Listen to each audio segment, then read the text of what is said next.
I have for the House. Okay, I'll give you an extra 2 minutes, so you have 5 minutes. Thank you very much, Honorable Speaker.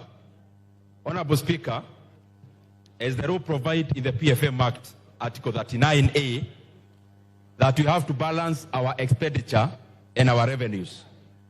Honorable Speaker, I want to talk as the chairman of budget, and I actually want to talk as an indifferent party, that whatever may happen on the bill, the Budget and Appropriations Committee is prepared, Honorable Speaker. But from the onset, we want to laud Kenyans for their voices. This country belongs to Kenyans, and when they express themselves, they are doing precisely what the Constitution provides. I also want to laud all the Kenyan leaders, including our side of government and the other side, Honorable Speaker, because we are all geared to the welfare of the Kenyan people. Honorable Speaker, I have since, and I want members to, if possible, they can have this in their mind as we debate. I have since received a letter and communication from the National Treasury addressed to the clerk of the National Assembly, but I am copied as the chairperson of budget. And Honorable Speaker, the Treasury is looking in all scenarios. Scenario number one, if the bill passes only with the amendments from the Finance Committee. Scenario number two is actually if the bill, the MPs in their wisdom decide that we shelve it.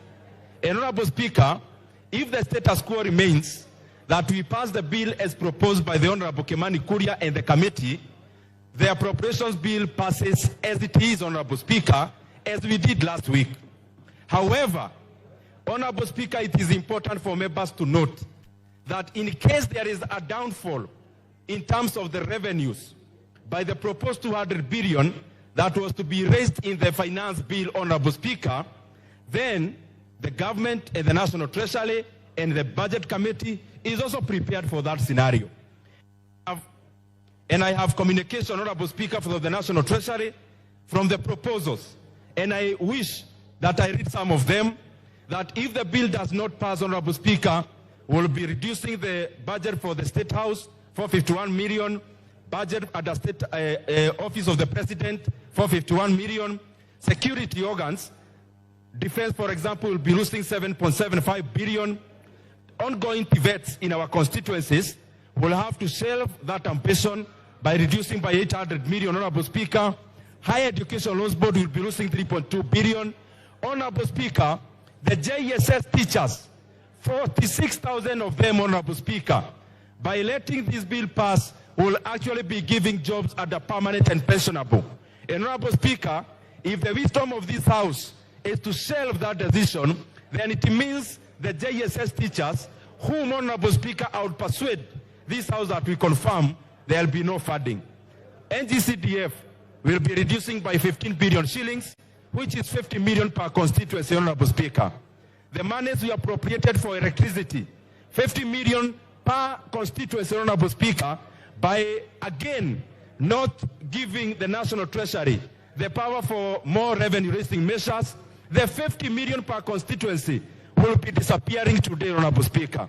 Coffee Cheriford will be cut 1 billion, Honorable Speaker, if there is no funding, Honorable Speaker, through the finance bill. Our last plea is this. This letter is public information. It can be shared to the members of Parliament. Honorable Speaker, my plea is this, as the chairman of budget, that if it's possible, the House Business Committee can actually bring the appropriations bill this afternoon. That the decision that we take in the finance bill, we can also cascade the same by appropriating the proposed cuts in the appropriation bill so that we can finish the entire business today, Honorable Speaker. However, Honorable Speaker, I am sure with the same energy that we are speaking either for or against, we will also explain to Kenyans, the JSS teachers, I am sure those who will be voting against their confirmation to PNP, we will also explain to them, Honorable Speaker. Those voting against increment in CDF will also be, Honorable Speaker, explaining to Kenyans about it. Those who will be voting against the increment, Honorable Speaker, of employing 20,000 more teachers, will have an ample time to explain to the teachers of this country, Honorable Speaker. And Honorable Speaker, the proposed cut in terms of roads is 15 billion. Those who will be voting against the increment of 15 billion to roads, I am sure they'll eloquently explain to Kenyans about it also, Honorable Speaker. A minute to finish.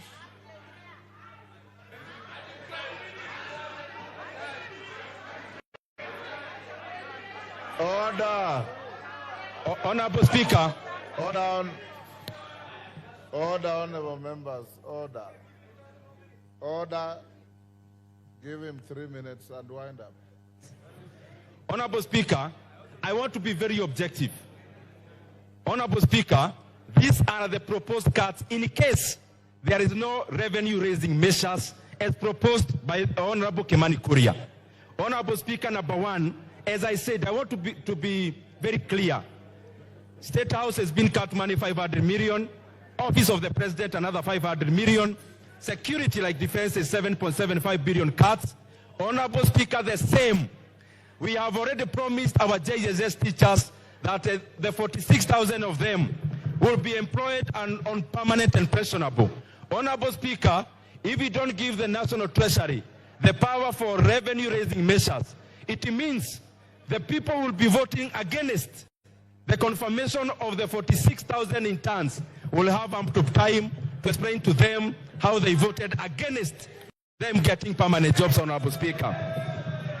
Honorable Speaker, the reduction in NGCDF is 15 billion shillings. That is a small figure, Honorable Speaker, because I can see members are saying 50 million is not much. In Keharo, it's a lot of money, Honorable Speaker, that every constituency will be cut 50 million shillings starting July, Honorable Speaker. GAF, we just added them 500 million. Honorable Speaker, the proposal is to reverse the 500 million and also to reduce further by an extra 1 billion, Honorable Speaker. The monies we appropriated for electricity, 50 million per constituency, Honorable Speaker. I hope those who will be voting against electrification in our villages will have time to explain to Kenyans why they are voting against electricity in our rural areas, Honorable Speaker. Honorable Speaker, there is a proposed reduction. Order. Honorable Commissioner Mishi, I know you differently. Order. Order, honorable members. Order. Order, honorable members on both sides of the House. Order. Order. Honorable members on both sides of the House. In the tradition of Parliament, if you approve of something, you thumb your feet. You don't wail and shout as if you are in a rally. This is not a rally. This is a House of Parliament. Ndindi, can you wind up? Honorable Speaker, the other thing is that there is a proposed reduction of 1 billion shillings in livestock restocking.